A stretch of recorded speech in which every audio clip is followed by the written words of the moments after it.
Hansel and Gretel by the Brothers Grimm. Hard by a great forest dwelt a poor woodcutter with his wife and his 2 children. The boy was called Hansel, and the girl Gretel. He had little to bite and to break, and once, when great dearth fell on the land, he could no longer procure even daily bread. Now, when he thought over this by night in his bed, and tossed about in his anxiety, he groaned and said to his wife, "What is to become of us? How are we to feed our poor children when we no longer have anything even for ourselves?" "I'll tell you what, husband," answered the woman. "Early tomorrow morning we will take the children out into the forest to where it is the thickest. There we will light a fire for them and give each of them 1 more piece of bread. And then we will go to our work and leave them alone. They will not find a way back home, and we shall be rid of them." "No, wife," said the man.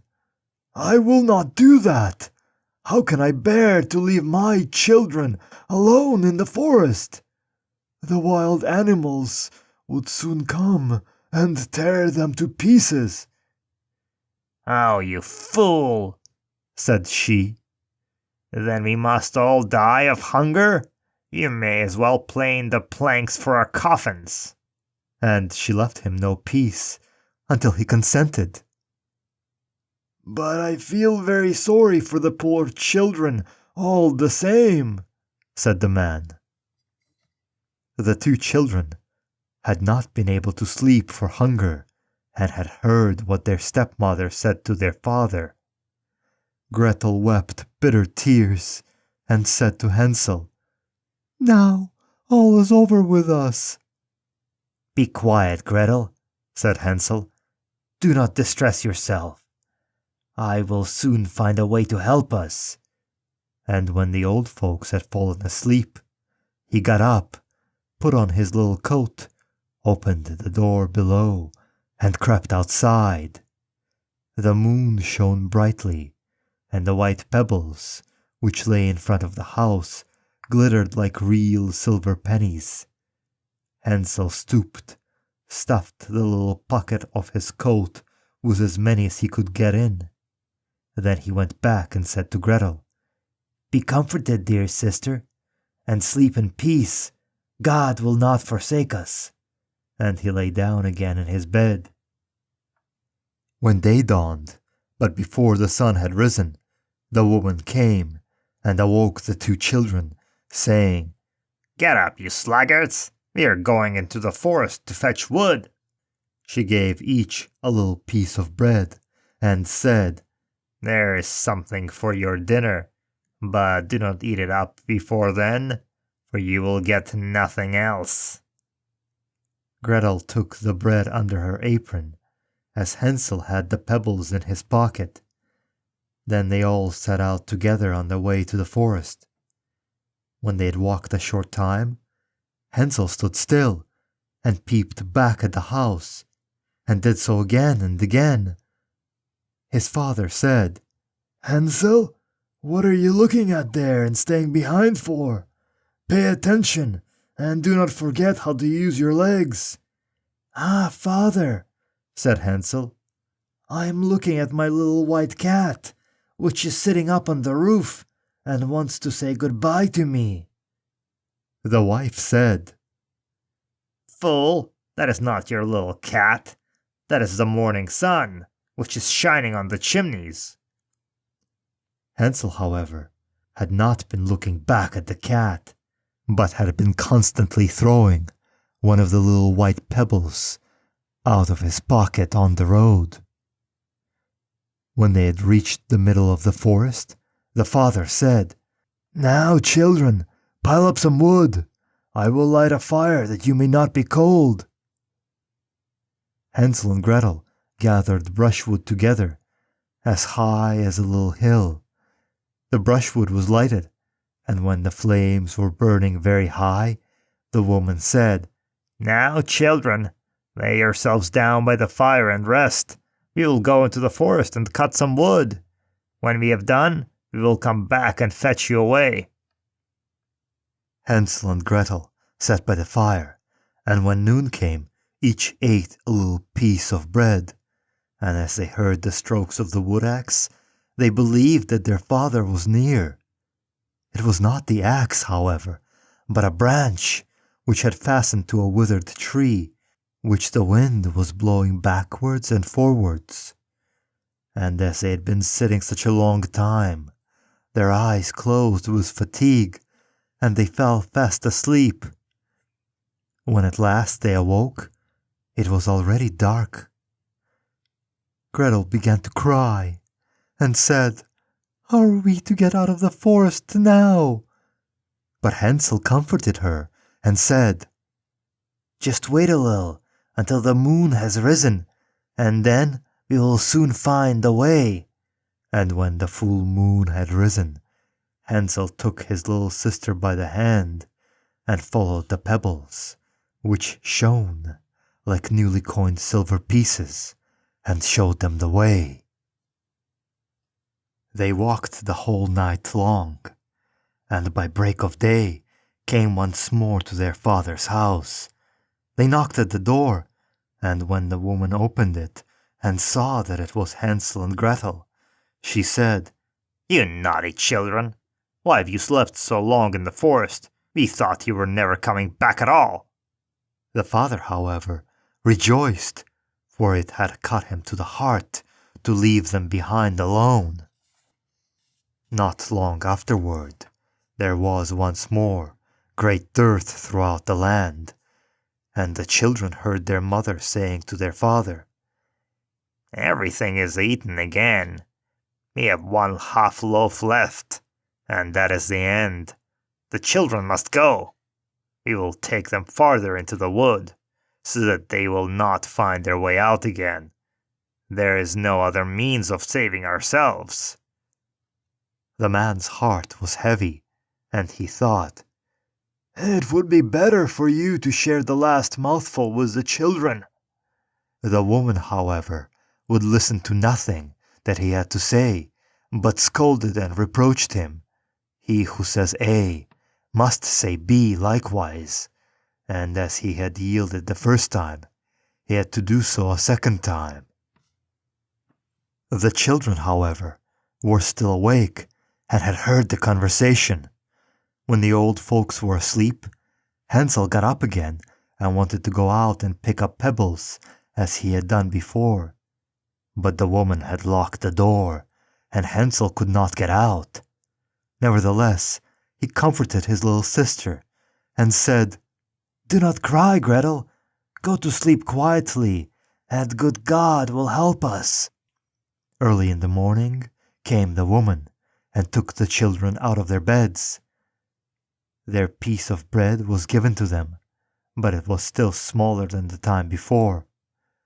On the way into the forest, Hansel crumbled his in his pocket, and often stood still and threw a morsel on the ground. "Hansel, why do you stop and look around?" said his father. "Go on." "I'm looking back at my little pigeon, which is sitting on the roof and wants to say goodbye to me," answered Hansel. "Fool," said the woman, "that is not your little pigeon. That is the morning sun that is shining on the chimney." Hansel, however, little by little, threw all the crumbs on the path. The woman led the children still deeper into the forest, where they had never in their lives been before. Then a great fire was again made, and the mother said, "Just sit there, you children, and when you are tired, you may sleep a little. We are going into the forest to cut wood, and in the evening, when we are done, we will come and fetch you away." When it was noon, Gretel shared her piece of bread with Hansel, who had scattered his by the way. Then they fell asleep, and evening passed. But no one came to the poor children. They did not awake till it was a dark night, and Hansel comforted his little sister and said, "Just wait, Gretel, until the moon rises, and then we shall see the crumbs of bread which have strewn about. They will show us the way home again." When the moon came, they set out, but they found no crumbs, for many thousands of birds, which fly about in the woods and fields, had picked them all up. Hansel said to Gretel, "We shall soon find the way back." But they did not find it. They walked the whole night, and all the next day too, from morning till evening, but they did not get out of the forest, and were very hungry, for they had nothing to eat but 2 or 3 berries. And as they were so weary that their legs would carry them no longer, they lay down beneath a tree and fell asleep. It was now 3 mornings since they had left their father's house. They began to walk again, but they always came deeper into the forest, and if help did not come soon, they must die of hunger and weariness. When it was midday, they saw a beautiful snow-white bird sitting on a bough, which sang so delightfully that they stood still and listened to it, and when the song was over, it spread its wings and flew away before them, and they followed it until they reached the little house, on the roof of which it alighted. And when they approached the little house, they saw that it was built of bread and covered with cakes, but that the windows were of clear sugar. "We will set to work on that," said Hansel, "and have a good meal.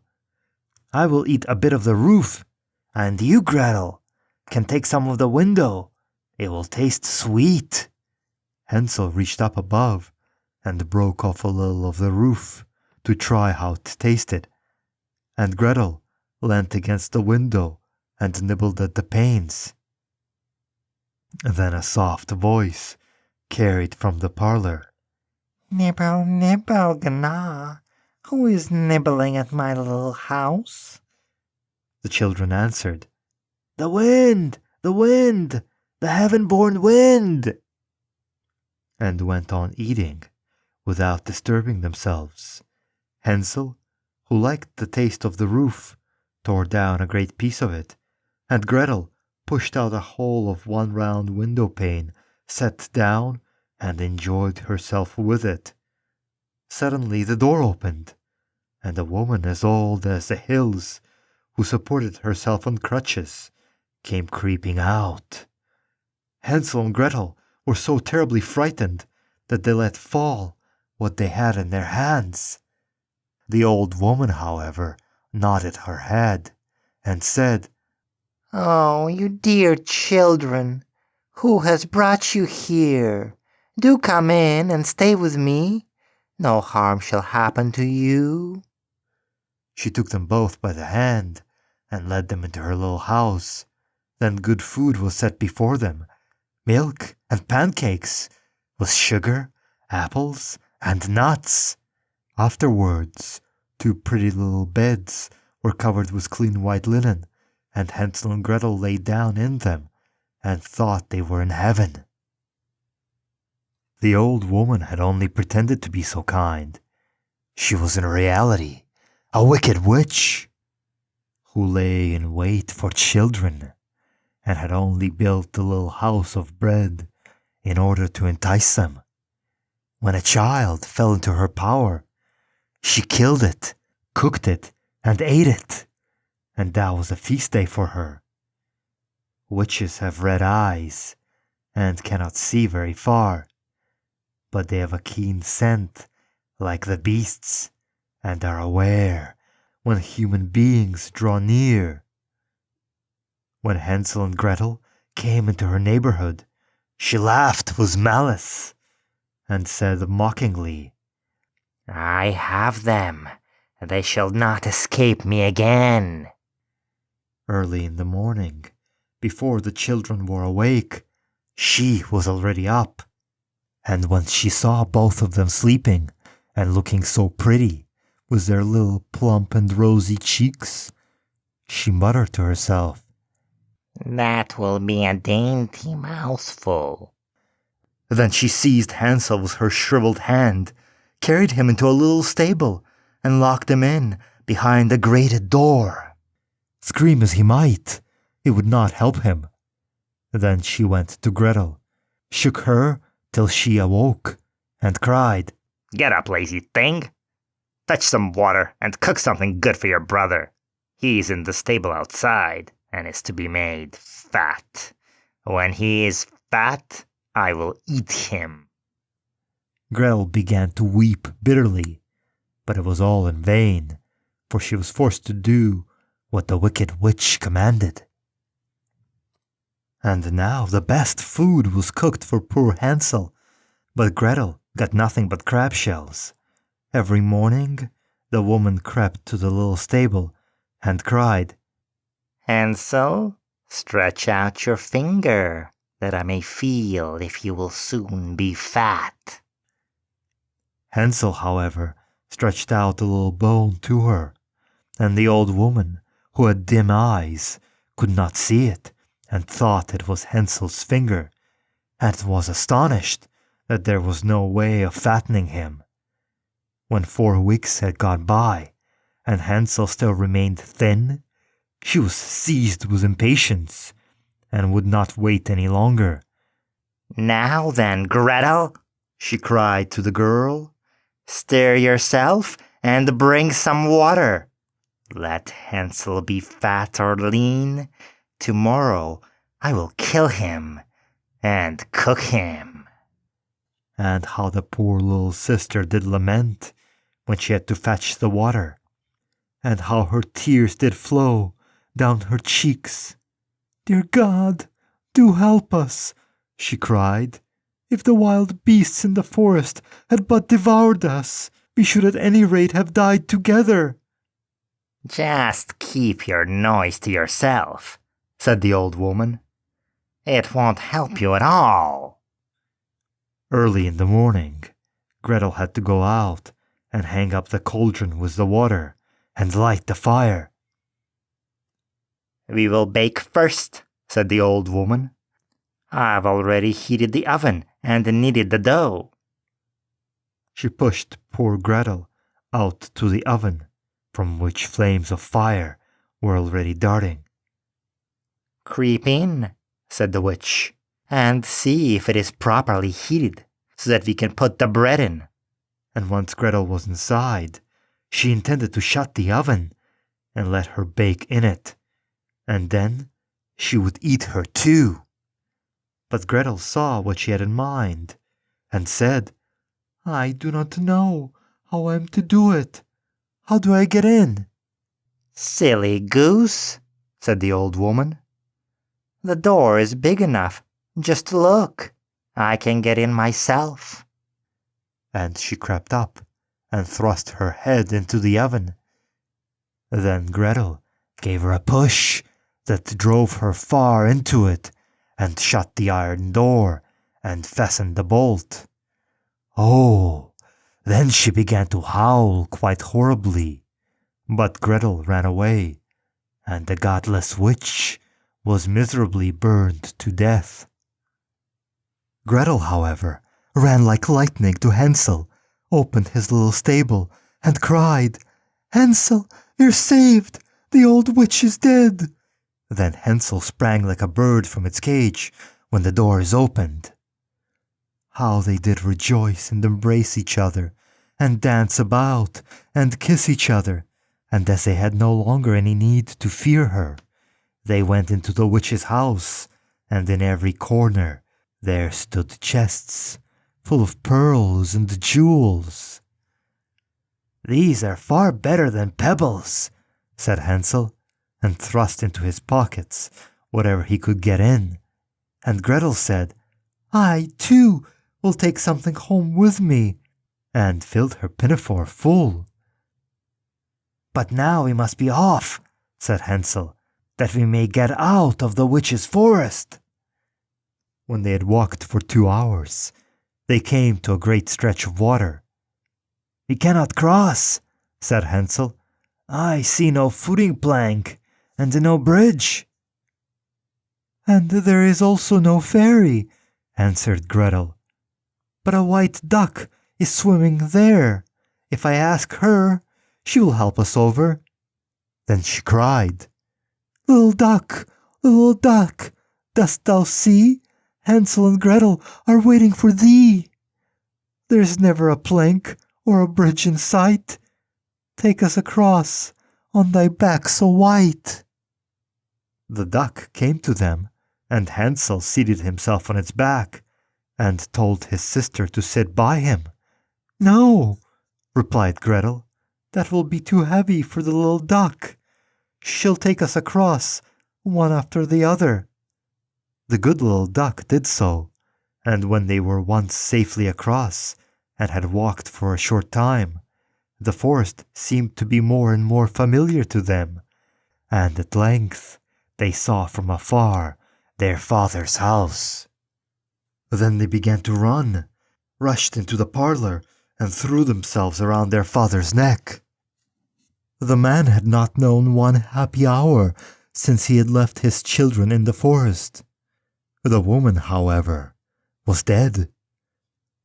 Gretel emptied her pinafore until pearls and precious stones ran about the room, and Hansel threw one handful after another out of his pocket to add to them.